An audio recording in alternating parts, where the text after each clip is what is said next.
Hi, everyone. Welcome to the Boundaries and Belonging podcast, an arts-based approach. I'm your host, Magdalena Karlik. You need all the voices. To recognize someone's truth doesn't mean you have to invalidate somebody else's. No one knows everything, including the instructor. As educators, how do we support the experience of belonging in our classrooms? When you allow yourself to be as human as possible, that's when you can really connect. You are welcome to challenge where the edges are. When I'm in the classroom, I'm going to be who I am. My responsibility is to push the boundaries of what we know and what we do.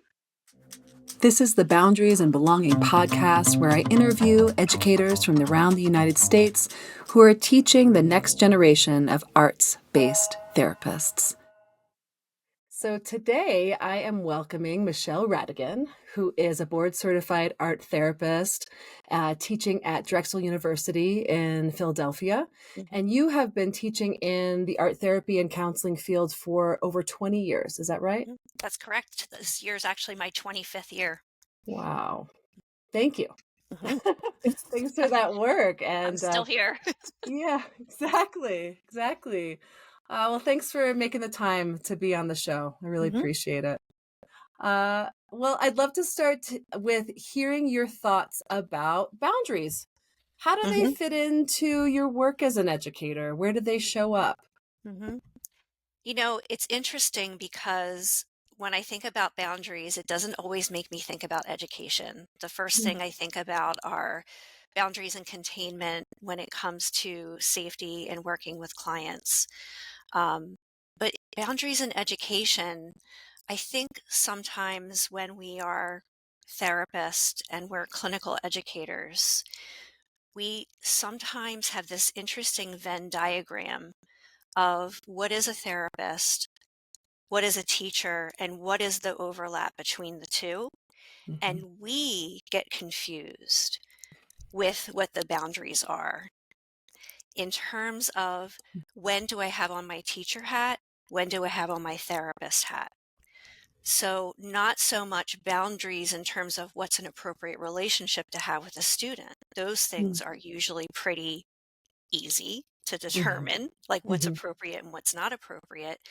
But I think what gets called into question for us that I find my colleagues and I talking about a lot is when we care a lot about our students and we see them struggling, or we see them potentially having an issue with something and perhaps need extra resources, or perhaps they are showing signs of neurodivergence and have never been identified.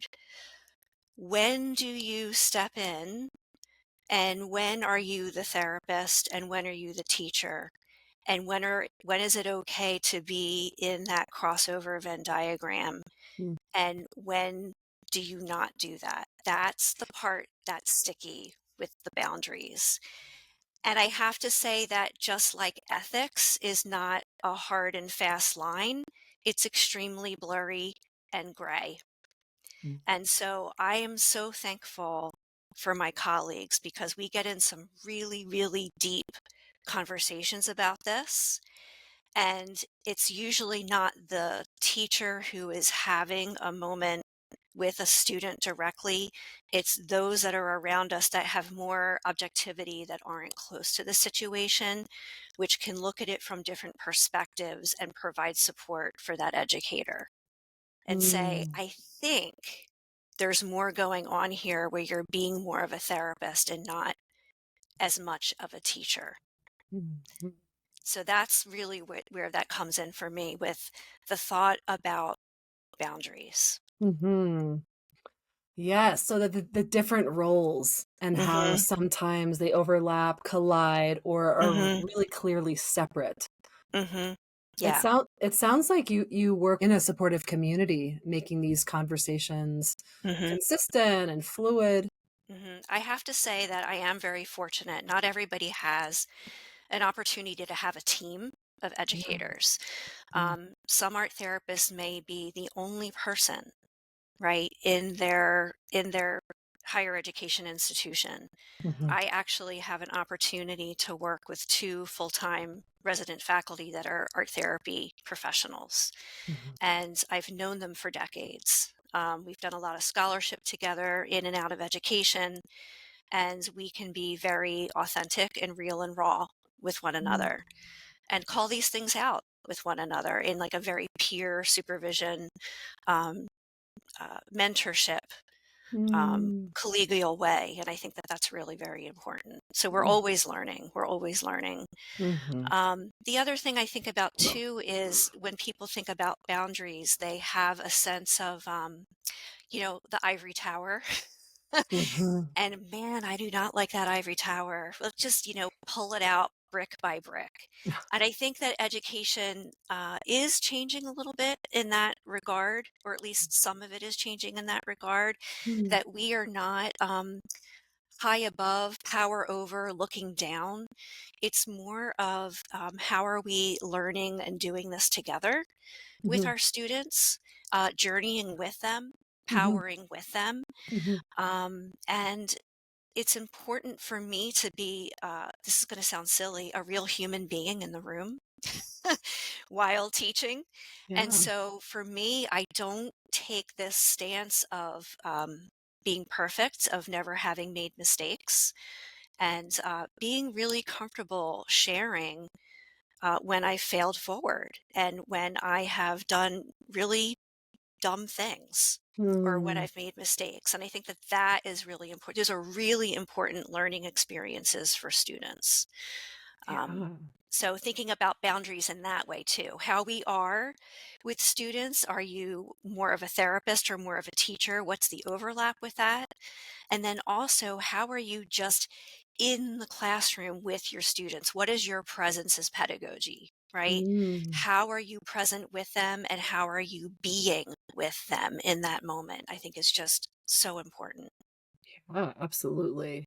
I hear that, being authentically you and human is a really important part of how you show up as a facilitator or as an educator. I'm curious, what are some of the other components of your teaching frame?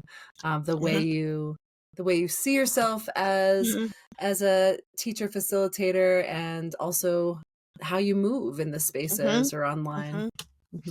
So I'm very interested in critical compassionate pedagogy, also universal design for learning. I really feel that we all have different strengths. And when I learned this term from Lillian Nave, who has a Think UDL podcast. She's really wonderful. And she says, when you lift the water, all boats rise, right? So how can we, in thinking about a universal design for learning framework, how can we present learning and design it in a way where we're meeting the strengths of all of our students? Right. So, for instance, if we are going to be working on an assignment and the assignment is assessing a skill that someone is learning, does it have to be a paper? Like, is the point of it proving that they know how to write something, or is it assessing a skill? And are there multiple ways of engagement? And are there multiple means of expression that can be used? And I think as art therapists, we're already there. We get that. So why do we hold back and not always also do that in the classroom? And so universal design for learning is a really important part of my framework. Also, bringing in intentional cultural hooks are really important. I think sometimes when people, especially in higher education and graduate learning, there's this fear of, oh my gosh, how did I get here? I'm not smart enough. I'm not good enough. There's a perfectionism issue with a lot of graduate students. And it's important to lean into what students already know and their lived wisdom, their personhood, their intersectionality, and really framing the classroom around what are you bringing in? What do you already have? What has your walk in life been? Because my walk in life is not your walk in life.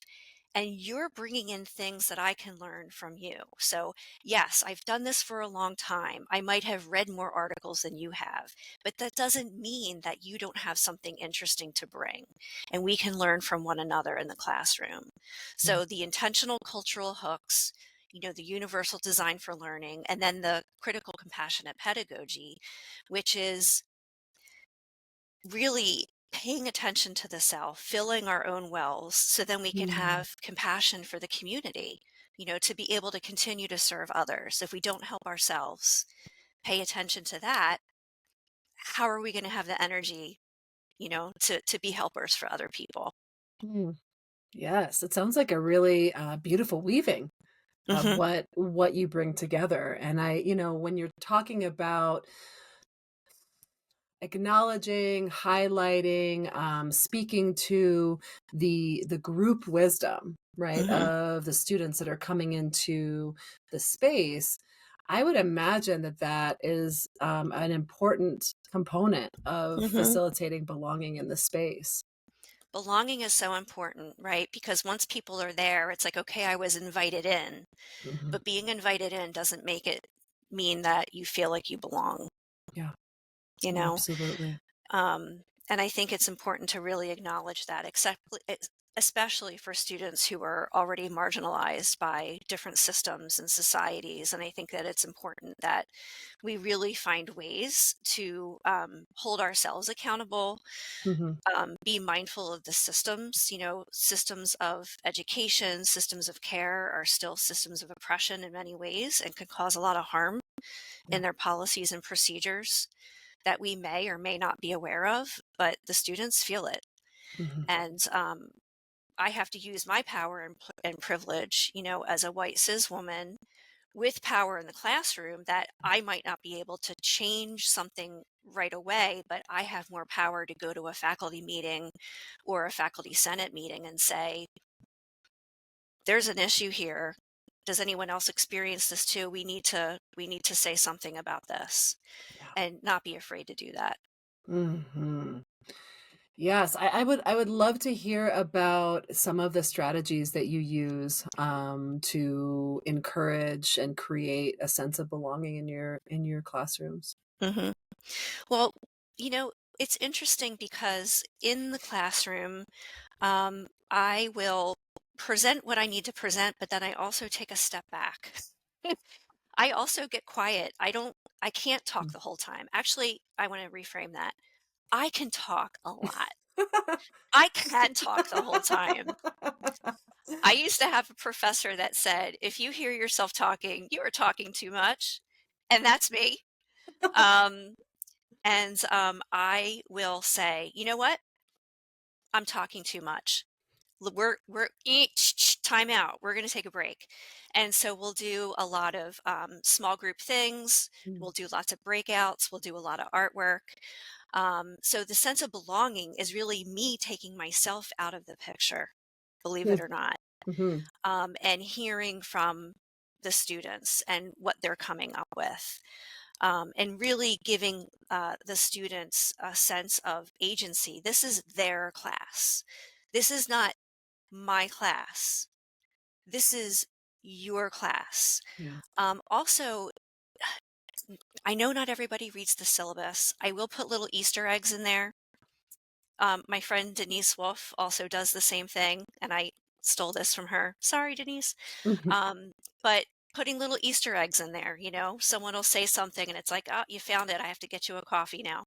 But changing the language in the syllabus, I Mm. think, is important. Not you will do this, but we can do this together. Mm. Or if the syllabus says, as the instructor, I have the right to make changes. That's what we're supposed to say in the syllabus. Yeah. Guess what? I changed it. It says, as a community of learners, we may decide to make changes to this syllabus together. These things are really important Mm. because if we are also um, growing scholars, critical thinkers who are going to be working in teams and in community, they're not working in a vacuum. So we have to learn to work together. They have to learn to work with people who are at their level, who are above them and below them in different hierarchies, Mm. right?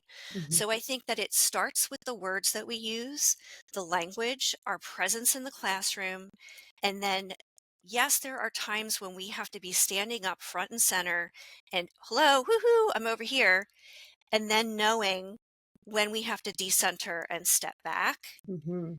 and then have the class take over. I think that's really important.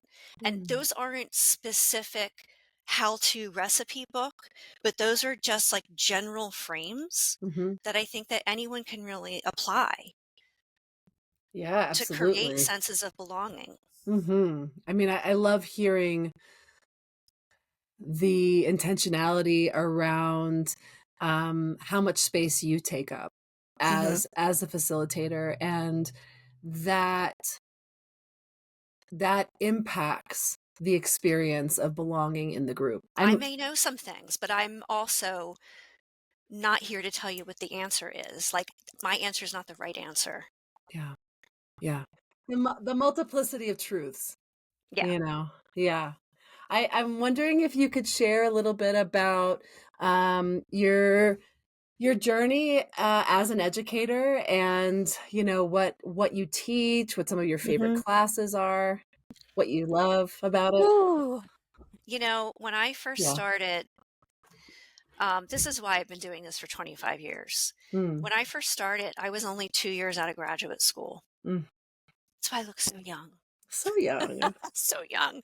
Um, and I could not believe that I was asked to come back as an adjunct. They were, it was my alma mater. They were in need.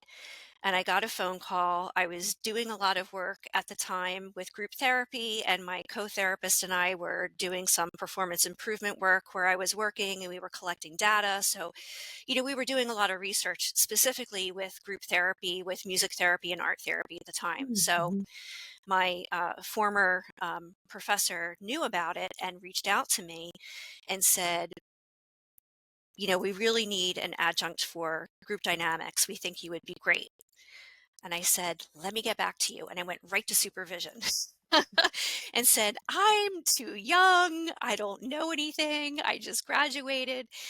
And my supervisor said, you know what? I think this would be a really great Mm. opportunity for you. I think you should at least just try it for one semester. Then I never left. And I've been teaching the group dynamics course for 25 years. Now, thankfully, it's not the same Yeah, course that it was 25 years ago. It's changed a lot. I would imagine. Yes. And I've changed a lot in 25 years. Mm. Um, but it really gave me an opportunity to see how much I loved teaching and how much that teaching could influence clinical work and clinical work could influence teaching. Mhm. So always kept those things alive in my life. Mm. Further down the line, joined, Drexel as resident faculty as well, Mm, mhm. and was doing, thesis, culminating projects, creativity, symbolism, and metaphor, where we explore the expressive therapies continuum. We also have a core counseling curriculum, Mm. and I'm also a licensed counselor. So we teach mental health skills lab, which is preparing students for their first clinical education practicum, Mhm. which is attending and listening skills. I'm also teaching, a mindfulness elective course, which is not happening right now because we Mm. have a lot of things going on and don't really have room for it in the curriculum, but I hope it can come back. Teaching an undergraduate course that's interprofessional with Mm. nurses and other health professionals, and actually any student who would like to take it, which is mindful self-compassion for healthcare Mm. practitioners, which is a Love it. beautiful class. Love teaching that. And we also do a lot with individual advisement in individual comprehensive portfolios where it's formative and summative assessments where students will take captures of their classes from each quarter, because we're on a quarter system, and put together a digital portfolio. So at the end of their tenure from their graduate school, they'll have this beautiful digital profile from where they started to where they ended, and it tracks their key learning points throughout their whole time that they can kind of take with them and actually use as a part of a portfolio for job interviews, or even as a place to kind of get started with more scholarship and research if they want to move on to, say, a doctorate program. So really wonderful things. And I love doing all of it. Yeah. Yeah. I mean, I can see it as you're talking about it. Mm-hmm. Yeah. Yeah. Lots of supervision too, individual and group supervision. I'm also fortunate because Drexel is affiliated with a neighborhood community partnership. We actually have a couple of them. The one that I'm at is called 11th Street Family Health Services, and it is a trauma-informed sanctuary model, anti-racist, anti-oppression neighborhood community where community members come in, and there's creative arts therapies, there's physical therapy, pharmacy, primary health care, behavioral health care, dental care. And for the creative arts therapies and for the physical therapy, it's free of charge. And the anyone in the community can come in and get services. And so I am currently supervising 2 students who are with me for the academic year, and we're facilitating community groups, and then we go out to area schools and facilitate social emotional groups with some kiddos as well. So we get to do a lot of really neat stuff, and Philadelphia is such a great, diverse, arts enriched place to be, and with beautiful people. So we get to do a lot of really great stuff there. It sounds really inspiring. Hmm. It sounds like there in your work with students, there's facilitating curriculum, there's facilitating belonging, and some of the mentorship is walking alongside. Yes. Yes, absolutely. Absolutely. And so, like, I came from 11th Street today before meeting with you. Nice. And, being with the students literally all day long. The only time we're not together is when we're eating lunch for half an hour.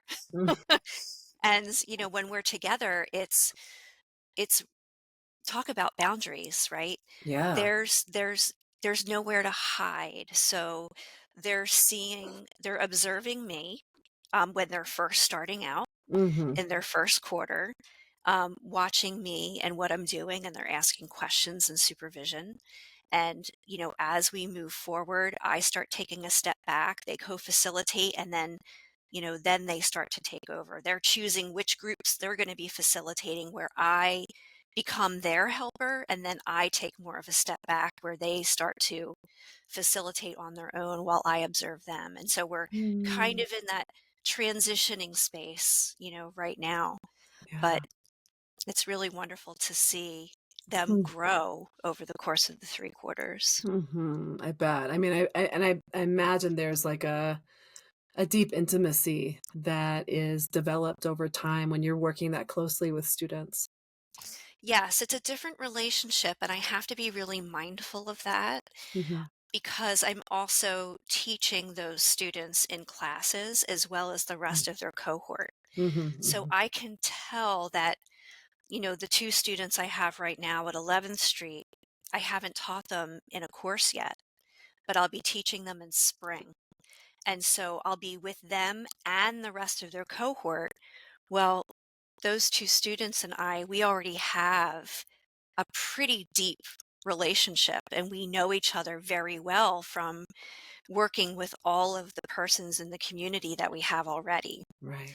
And so now I'm going to be reintroducing myself to the cohort with these 2 students that I already have a supervisory relationship with, right? And co-facilitation relationship with. And so I have to be really careful not to do the favorite child thing. Yeah. right? Yeah. And so I guess if we can go back to talking about the boundaries again, is just to really make sure, how am I maintaining um, that group balance, and how am I still maintaining inclusion and belonging to all the students in that class, and not just the two that I already have a relationship with. Yeah, it really takes intentionality. I'd love to hear about your thoughts related to your responsibilities as an educator in these fields. Like, how does that impact your work, and where does it show up? Yes, it starts, we're actually right now in an application cycle, Mm, and as most people probably are at this point. mhm, And I would say it starts right there. And it's the hardest, because mm, you know that people are applying to programs because they feel so passionate about this work. People mm. do not apply to graduate school because they feel like spending gobs of money, right? Mhm, They don't want to take out loans. I can't imagine anyone who wants to take out loans. It's mhm, expensive. mhm, They want to do this work because they feel a calling, they feel a passion, and they believe in the power of art being transformational. So right there, that's hard.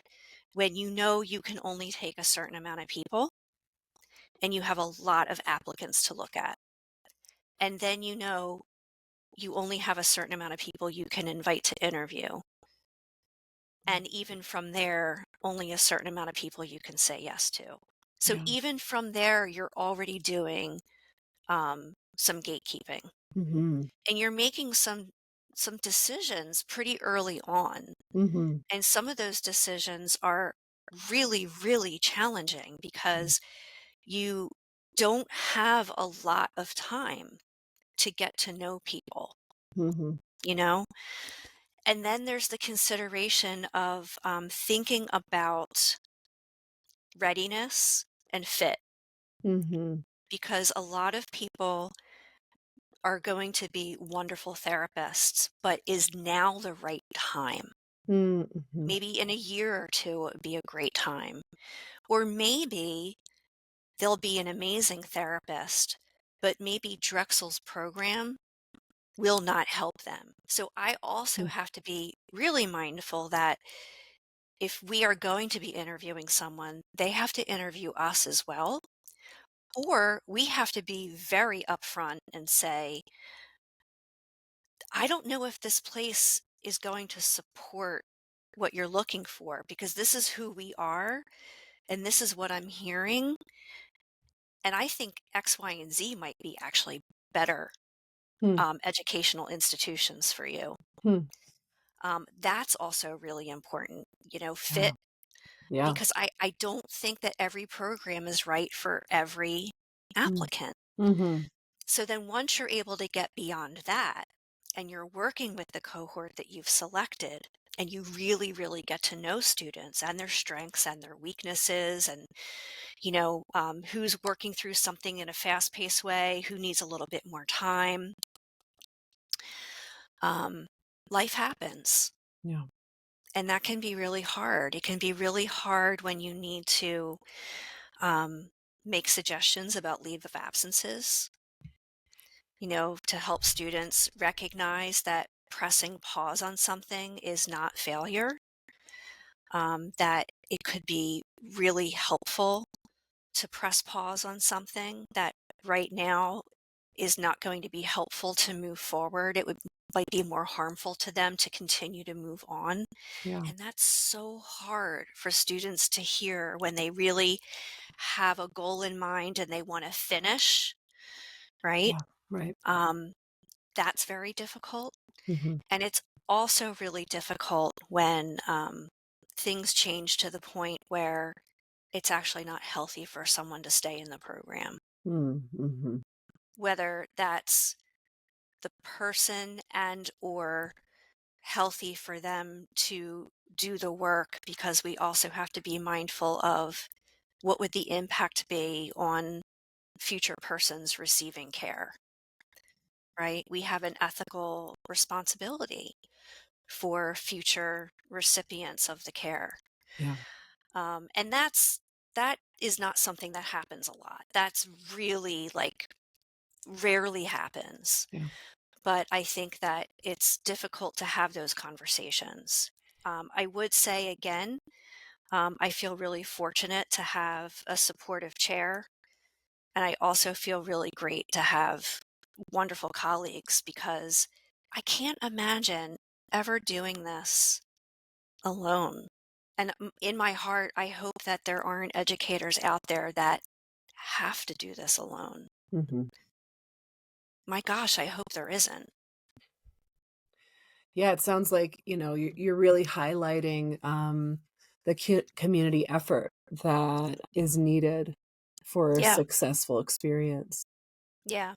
And I think normalizing taking a pause, Hmm. normalizing the track not going the way that you thought it was going to go Yeah. is such a wonderful learning edge and experience. I mean, that's life. And I often will tell students who are facing this that I would rather this happen now while you're a student rather than when you're not a student. Because when Mm. you're not a student, you may not have the level of resources and support as you do now. Hmm. So while you're a student, you have all of these people who are supporting you and want to see you be well, get well, do well. Yeah. So why not take advantage of that now? Hmm. And let's work together to come up with a plan. Hmm. And a plan that here's what we recommend. Here are different options. Hmm. Where do you feel comfortable with this? Hmm. And let's work together on that. Right. And Mm. it's not just me either, because your program director, it's your department chair, it's your academic advisor, it's all the people who care about that person. Right. Right. So, in what you've just shared, I'm hearing that one of the biggest responsibilities is gatekeeping to a certain extent, where that Yes. that could mean a pause, that could mean a pause in entering a program, a pause in the program. It could also mean ending the time at a program, which I heard you say is really rare. Yeah. Um, and I imagine, that part of the need for a pause may be related to challenges that individual is experiencing Mm-hmm. internally or interpersonally. And Yes. I can't help but think about heartache and heartbreak Mhm. within that, Yeah. context, Yeah. whether it's loss, or, big life changes. Mm-hmm. Um, and I'm curious what you think about that. I'm curious how heartache and heartbreak shows up in your work as an Mm-hmm. educator. It's funny that you said that because I was just thinking if I could look at the video, how many times I went like this, Mm. because it is here, Yeah, touching and your and heart. yeah, and I can feel my brow. I had a child client who was I worked with, and then they came back later and they went, "Well, those lines got really deep. Thanks for noticing." Because I do the whole, Hmm. the shaking head with the. Mhm. But yeah, like I feel it like right here. And again, it's that Venn diagram. We care so much. It's the therapist part, it's the teacher part, and the two worlds collide. Hmm. And for the students who need to take the pause, it is heartache and heartbreak. I've seen people need to take pauses because of needing to care for someone in the family, Mm. or because of loss, or because of a personal transition and personal loss, or something that just needed more tending to, Mm. that wasn't resolved, Mm. right? That they thought that was already resolved, but it kind of came back again, right? Yeah. And also, heartache and heartbreak could also be I thought this was what I wanted. And it turned out Mm. I actually don't love doing this. my passion's actually over there. And again, it's, well, thank goodness we're figuring this out now and not after you've graduated. Because let's look at what you've done that we can now transfer into that other program. Yeah. And I Right. think that's also really significant. You know, there's nothing wrong with changing your mind. There's nothing wrong with pivoting. Pivoting could be a really beautiful, necessary thing. And sometimes doing the wrong path first was the only right way to get you there. True. And it can be the heartbreak, right? I mean, I'm looking at the piece of art behind you, Mm-hmm. and I'm just thinking about, you know, first of all, I love the colors, I love the lines, and I'm thinking about a time that when I was in art school, a dear friend of mine, we were getting ready for a show, and we were painting the walls white.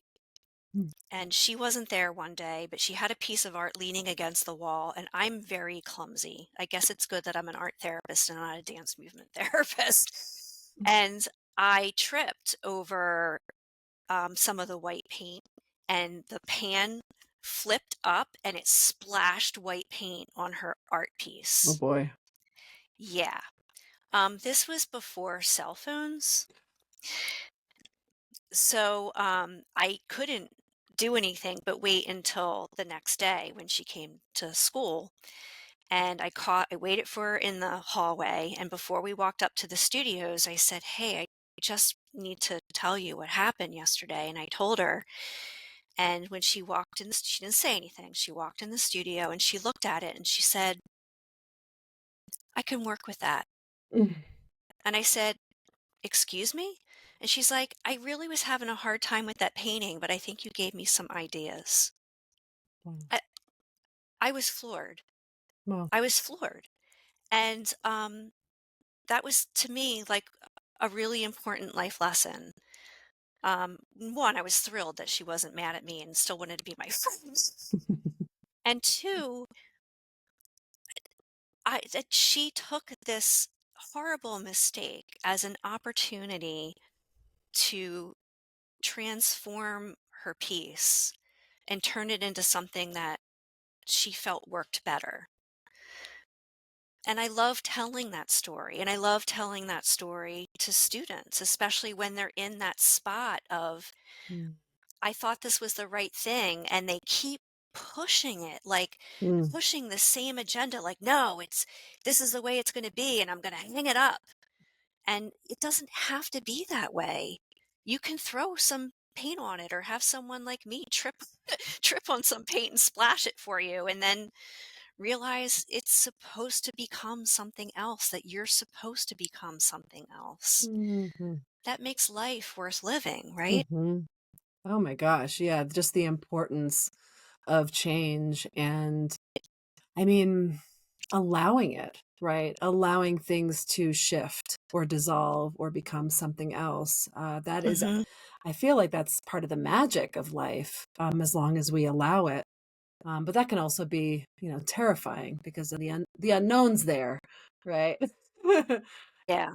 Yeah. Not getting too attached to what you thought your idea was. That's the mindfulness part, just the Yes. noticing and allowing without judgment, without good or bad, just having that open and active curiosity of, okay,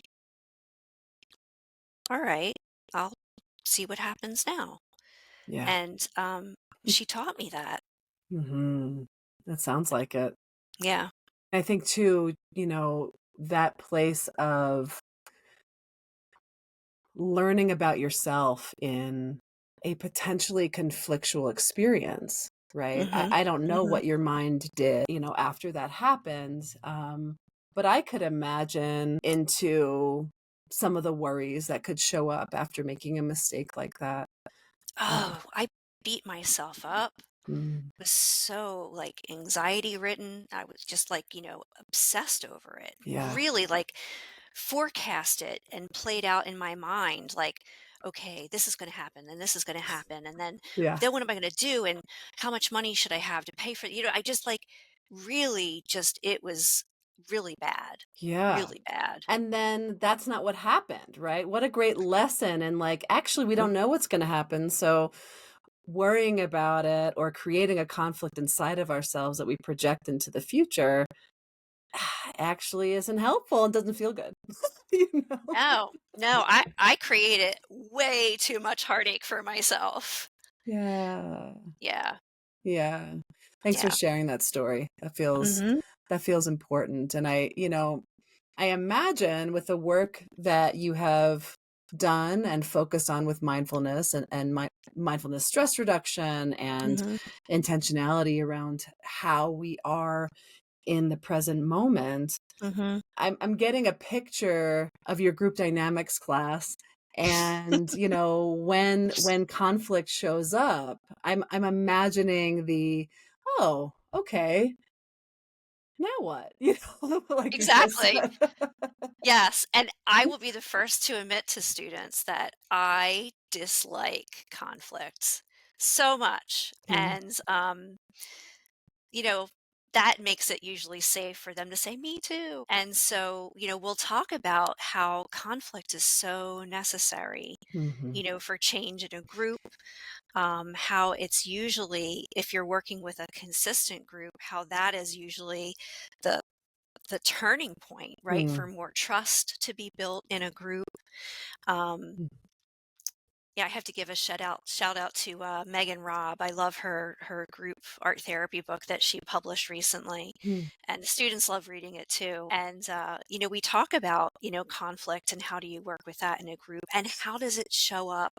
How can you use art for that, right? And so Mm. we do a lot with you can't mix oil and water, so we'll do a lot with like resist techniques Mm. and like really start pulling in media and materials as well. It's like, okay, we're not just doing it with words, we're also doing it with materials. So how does that show up for us as art therapists? Because we're not just processing it with words. And we can't just also do it in the art, because then that's avoidance. Right? Right. We have to do both. Yeah. Mm-hmm. Yeah. There has to be like a physical interpersonal engagement with it. Mm-hmm. Mm-hmm. Yeah. I'm wondering about the relationship between heartbreak and conflict, whether Mm-hmm. it's in the classroom or in your experience as an educator, amongst some of the challenges of Mm-hmm. working in higher education. Oh, did you just see that? I just went, I think for me, the heartbreak is in higher education. Mm. Um, there's so much love in the classroom. Um, Mm. yes, there are moments where it's not always love, because someone's always going to say the wrong thing. There's going to be rupture, and you have to work on repair. Microaggressions are going to happen.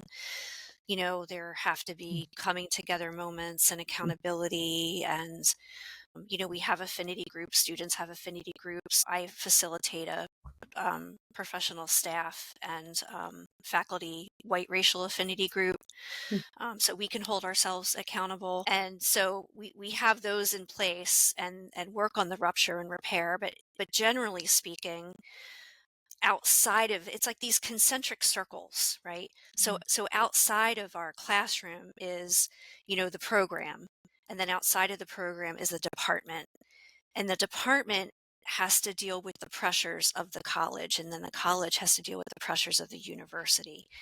And I don't really know of anyone right now who is not hearing things like budget crisis, academic cliff, right? Everybody's worried that more and more people are not enrolling in undergraduate, that there's less people of age who are, graduating high school and choosing to go to college. There's less numbers in the population. Mhm. And so, you know, colleges have become businesses rather than institutions of public good for education. Mm. And when these higher education systems are run more like businesses with boards of trustees that are business partners and not educators, then you have this business mindset and model where everything comes down to dollars and cents and not a sense of learner centered Yeah. or faculty centered or professional staff centered. Mhm. So it's like, yes, we believe in the teachers. We believe in you. We want you to do good research. We want you to be great teachers. And there's no money, right? But we know you love what you're doing, so keep doing it, Oh boy. right? So I think that's kind of everywhere right now, Mm. or at least that's what I read when I look at, chronicles of higher education and higher ed online and all these other things.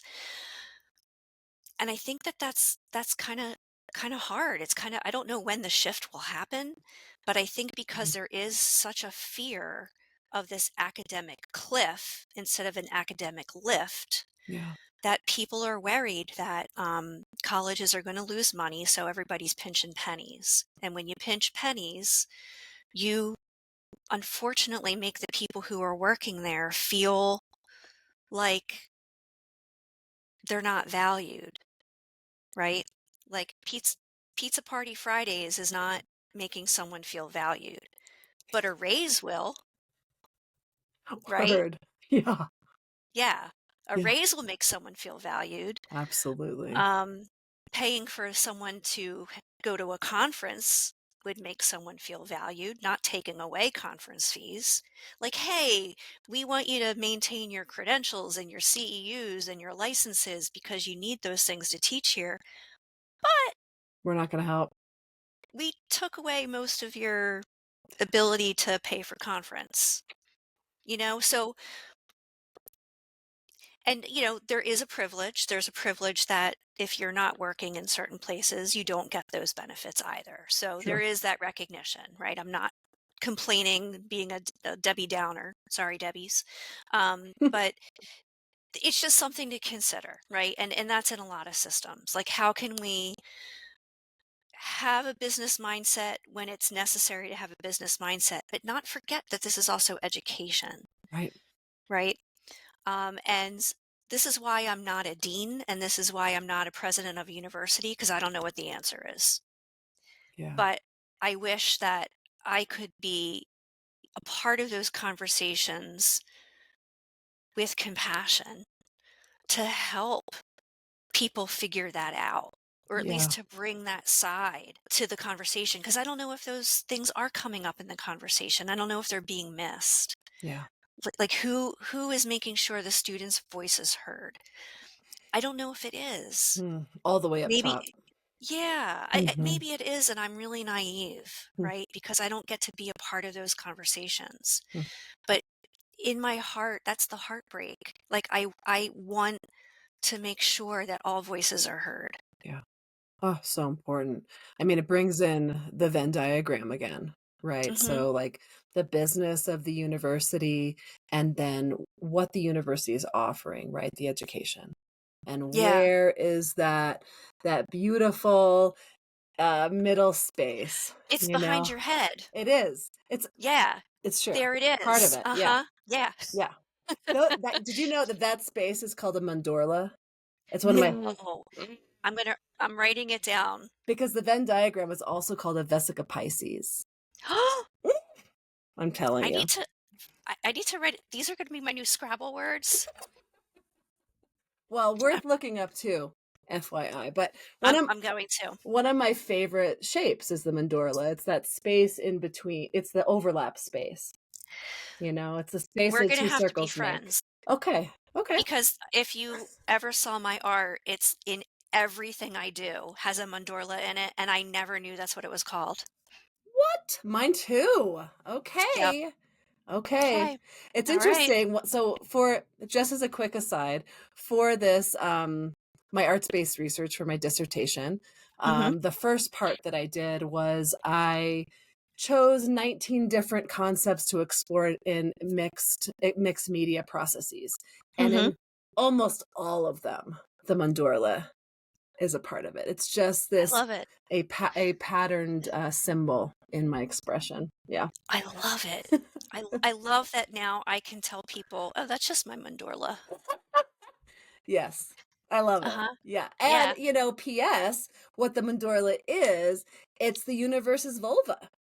I know. That's what I usually tell people. Yes. But now I can call it a mandorla. Both and, yeah. It's both.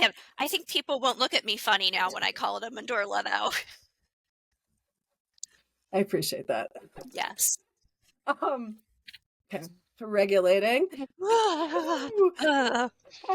Uh, I'm wondering if we could pivot to art supplies.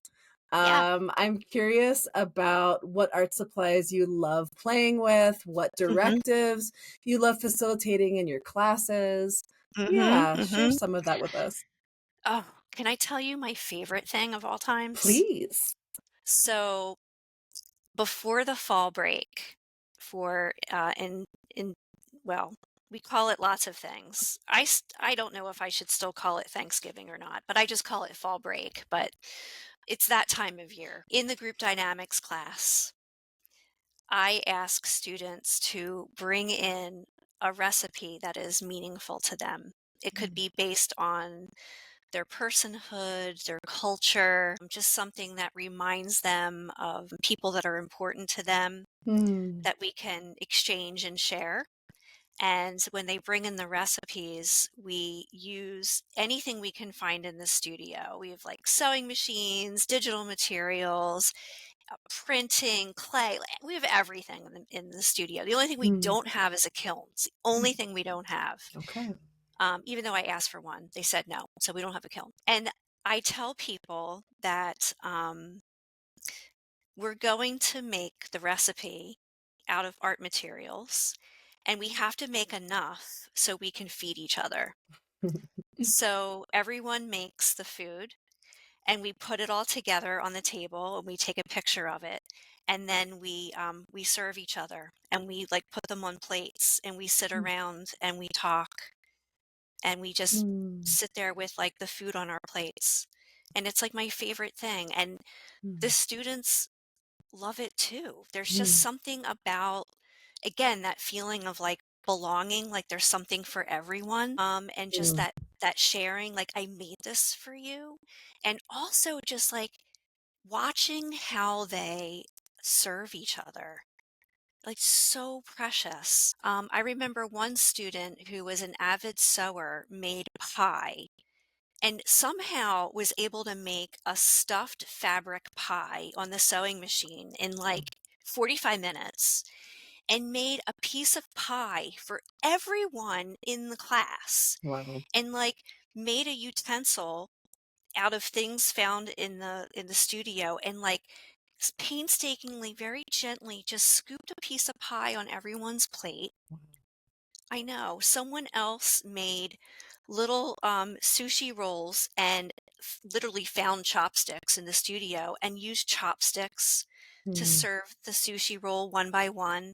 Just, it was just very precious and just so, oh, I don't even know the word for it. I feel it, I just feel that. Other things that we do, don't always tell people what to use unless we are exploring assessments and how they suck, how they're not really culturally appropriate. No, but we do them to see how they're problematic. But so for the assessments, we'll do them the way they're supposed to be, administered with the correct supplies and everything. And then we go, okay, what are the pros and cons? And we figure it out and we take it all with a grain of salt. But for other things, it's usually more exploring and theme based where they can use whatever they want.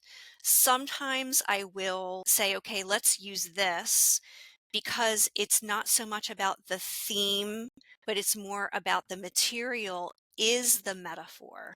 Like, for instance, we talked earlier about conflict resolution of using oil pastels and watercolors to do the resist, where oil and water don't mix, except for the Crayola portfolio series, because they made them water soluble. I know. So, yeah, I love using them, by the way. Their viscosity is really wonderful. but you don't want to use that for an oil resist because it doesn't resist, Right. right? Mm-hmm. But typically it's asking people to explore what they feel comfortable with. I will also ask them to talk about how they would use that material with a specific client population or community.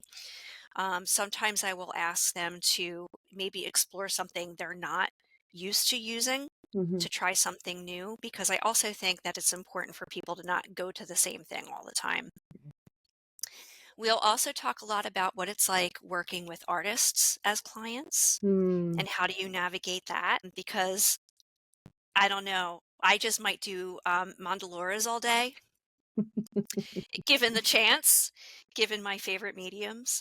But if someone is asking me to do something I'm not familiar with and my non-dominant hand, Mm-hmm. something else may come out and I can't rely on that secondary process. Yeah. Right? Right. So then I'm not going to be repeating the same thing over and over again. I'm going to be bringing something forward that we could talk about in a therapy session. Mm-hmm. Right. Mm-hmm. Right. That challenge is important. Mm-hmm. Absolutely. Mm-hmm. So just don't ask me to do sculpture. Okay. FYI. Okay. Good to know. I'm not good. That's not your favorite. Okay. It's not my thing. I'm like collage, painting, drawing. I love building, but 2D. Okay. Yeah. Yeah. So in your own therapy, sculpture would be the way to go.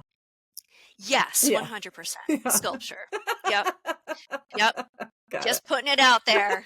Anyone who winds up being my art therapist, sculpture, 100%. Yep. Got it. Mm-hmm. We are coming to the end of the hour, and Mm-hmm. I'm wondering how you talk about consent with students, Mm-hmm. how that shows up in the curriculum, how it shows up in choice. I'm Mm-hmm. wondering if Mm-hmm. we can end with thoughts about consent. Mm-hmm. Can you explain to me a little bit more about your thoughts about consent in terms of working with clients, do you mean? No, in terms of working with students. Oh, interesting. Consent in making art in the presence of another? Could be. Sure. I mean, it could be Mm, related to the choice of doing a specific directive that might be interesting. evocative. It could be related to Ooh, curriculum and the yeah. assignments. Ooh, that's really deep. It's really interesting because,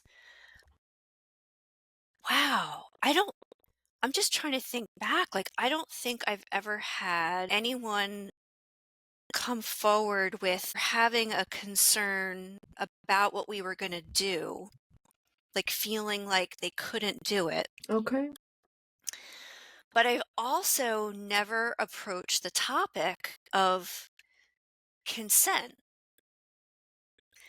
Now, one thing we have done is going back to the syllabus of making changes, is there have been experiences where students have shared things happening all at the same time with other classes and feeling overwhelmed and their bandwidth just being fried. Yeah. And so maybe it's easier to talk to me, or maybe I'm a pushover, or maybe both. But they have come to me and have shared what they're feeling, and I'll say, well, let's look at the syllabus together and let's see what we can do in this class, and maybe we'll change some dates around and work together on that to make it more feasible, because sometimes, especially with adjuncts who don't have the privilege of knowing everything that's going on in the department, and rightfully so, they shouldn't have to, like, know everything 24/7 because they have other jobs that they're doing. Yeah. I'm okay changing dates around. I would rather the adjuncts do what they need to do, right? That's important, Yeah. because I have the flexibility. The only other thing I can think is if I've had a student who would like to do an alternative version of an assignment, not in terms of the content, but its deliverable. A student who, I remember one student was saying that they were really, really having a hard time putting their ideas on paper. And we were meeting individually. And while we were talking about their ideas, I said, the way you're describing this in words right now to me sounds like, why not put it in a video?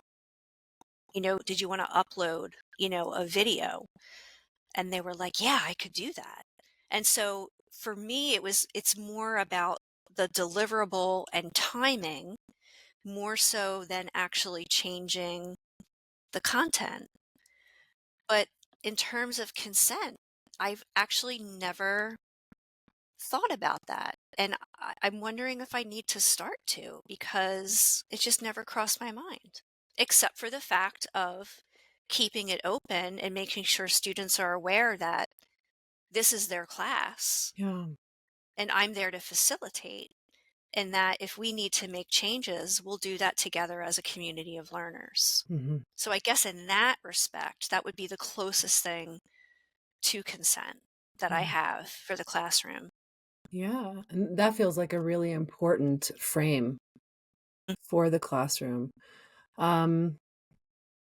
With this question, I think about directives like body tracing or mask making or genograms or some of the processes that Those are provocative. they bring up so much. They can. And so as facilitators of arts-based experiences, when do we allow our students to say, no, this is school? I don't do those. I don't happen to teach some of those classes when they happen in, but I hear where you're going with that. And I would have to say there's two thoughts, because I think one, I might answer it differently in the moment. And also knowing the student, right? Having a rapport with the student. One part of me says, this is a really interesting learning experience because this is an authentic assessment. This is something that could happen in your group when you're with clients. Let's, not make it personal, because again, therapist, teacher, right? So let's imagine, let's make this, let's connect this back to clinical experiences. Let's imagine that we're in a group and someone in the group says, I don't feel comfortable doing that.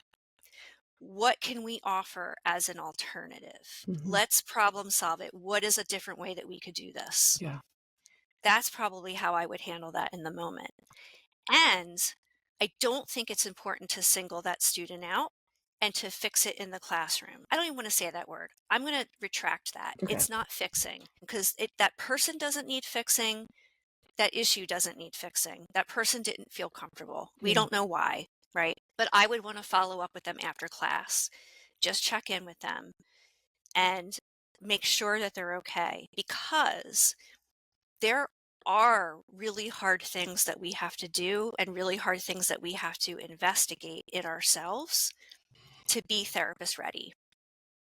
So that's the other part of it, right? So that doesn't mean you have to do a body tracing.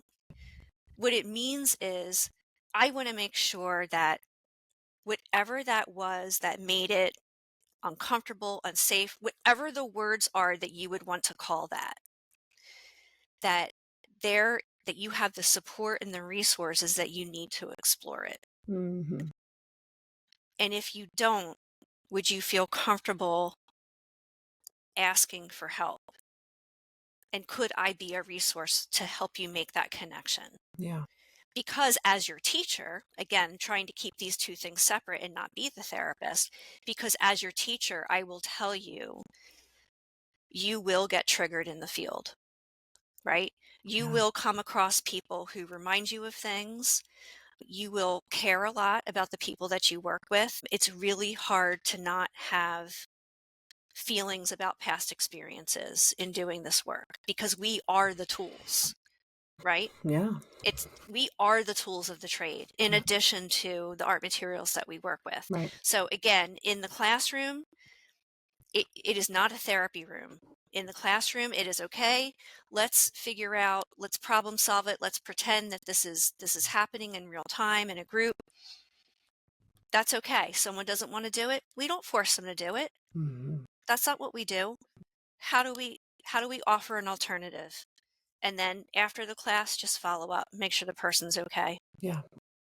Yeah. I had to think about that. Yeah. That's a tough one. Thank you. It is a tough one. I feel like we could probably talk about it for longer because I think that there are so many nuances in it, both application and choice, figuring out how to adapt in the moment. Mm-hmm. Mm-hmm. And then keeping, therapist self, teacher self separate, still caring, Yeah. but not trying to be both at the same time or losing the boundaries of what my role is. Mm-hmm. Yeah. Well, thank you so much, Michele. I've really enjoyed our conversation and all the different places that we went with it. Yes, it was amazing. Thank you for asking me to do this with you today. Thank you for listening to the Boundaries and Belonging podcast, an arts-based approach. Please tune in, subscribe, follow. We're on Instagram at Boundaries Belonging Podcast. I want to thank today's guest for their wisdom, laughter, and movement, and also a big thanks to my brother Gabriel Karlik, who's in charge of the music. See you soon, and keep creating.